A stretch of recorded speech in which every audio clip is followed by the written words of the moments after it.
Scene 13. Enter Iago and Queen Gertrude. I have some talents as a smith, if that be a position that is lacking here. A mender of the many irons in the weapons soldiers use, if it be swords, or pikes, or metals of some other sorts. If not a smith, I am a pupil oft of all new trades and skills, and can adapt so swiftly to techniques required for a stranger or new worker in these lands. I was a stranger to the seas ere I did board the ship of Venice on whose planks I came, but not a single sailor could distinguish me from sailors who have roamed the seas for many years because of my ability to speedily imbue what talents men of working trades possess. If fearest thou that noblemen or serfs inside the castle shall remember me, I can obtain some work outside these walls, and thou as lief can send for me whene'er the mood for these iniquities befalls the spirit of thy loins again. What hast befallen thee? What noise did scape betwixt thy lips, not minutes past, whilst hours transgressed, and now no words nor signs come forth to tell me of thy thoughts, or hint to what resides within thy mind? Thine eyes refuse to be companions to mine own, despite what looks thou gavest me when we were close companions in thy sheets. Come, I'll kiss thee for thy thoughts. Do not lay hand on me ere I remove them from thy service and misuse. What use I have for hands and tongue and other parts of thee is thus concluded for all time. Thou meanest to live in Elsinore for me. What foolishness is this? I knew thou art a madman, but these fantasies of life for thee and I cannot tell if they be jest, or if thy madness doth exceed Athena's curse on Ajax, or such one as Nebuchadnezzar, who did consume the weeds and grass for supper, ere he did recover from God's curse. I am a queen, and thou a sailor of low birth, a crude and vile sailor who cannot retain the memory of station his. What lusts I gave permission for thee to indulge, 'twas not permission to remain on Elsinore, 'twas not permission to converse with me, 'twas not permission to lay eyes on me, nor any other than to give some aid for my mind's blackened state, and some release that I have lacked for years, despite the frail attempts my husband gave, when he remained awake for longer than a snake can strike. Thou hast provided me the only use thou art e'er capable to give. Think'st thou you have some other gift to offer me? I am too old for love, too used for pain that doth befriend all love, too tired for thy youth, and much too sad to care for thee. Thou hast naught else to give.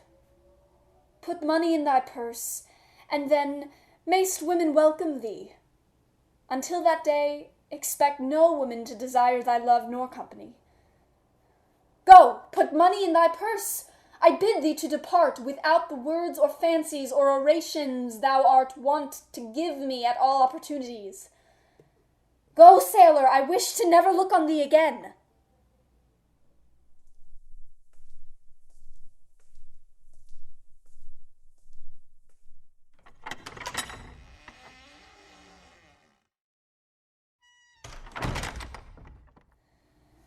I see thine eyes, accusing eyes, that judge myself, and for the manners which I gave the sailor who just passed. Thou think'st I should believe his love. 'Tis always wise and safest to refrain belief in words of men, despite what show of semblance they may have of earnestness. But pretense of belief when they do have some value other than their hearts to give, be it some gold or power of the state, will serve a woman well, if she doth wish to scape injustices incurred upon our sex. And if thou judges speediness, with which I aid my sorrow from the time between my husband's death and hours I did spend with the Italian, I say thou dost not know of grief, nor of the shame that comes with loveless marriages, nor of the guilt of final words that passed between us two. A lie promoting vanity of his, as I do lack the courage that a goodly wife doth practice when she tells her husband that he is an ass. And if thou judges my indulgence of my primal wants and needs, I have no care for all the thoughts thou hast possessed within the scope of thy mind since birth, for ignorance of my design, and of design of all my sex, is summed in so much foolishness, I possess no tolerance for thee. Enter Claudius. How now, Lord Claudius? What brings thee here? The nobles of the court consulted now. I am to be replacement for the king. A fitting choice, my lord.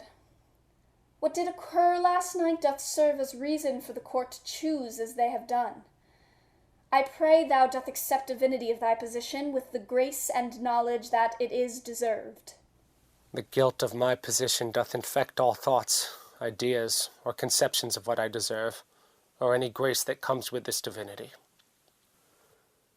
O Queen, I know thou didst request to so entreat the time alone, but I do lack the strength that you possess, to battle all these sorrows that attack us now, as wave of men of Normandy that I did fight with he, the king, my brother at my side.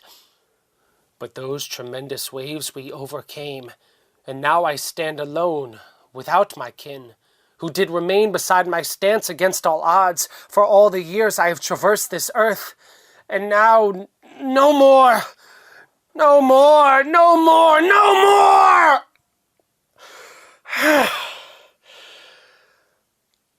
My queen, the company of one who knows what pain, what loss has fallen on our house, who doth experience the loss to my degrees. This company I am in much great need, as this new-found transgression in this solidarity is far too swift for me to comprehend. My king, within the time alone I have made understanding of my state. The wounds that scorch us as a pillaged land that's burned and salted for some lifelong barrenness can have no remedy without some company. Since I am now beyond all aid, I'll stay with thee. Exit Queen Gertrude and Claudius.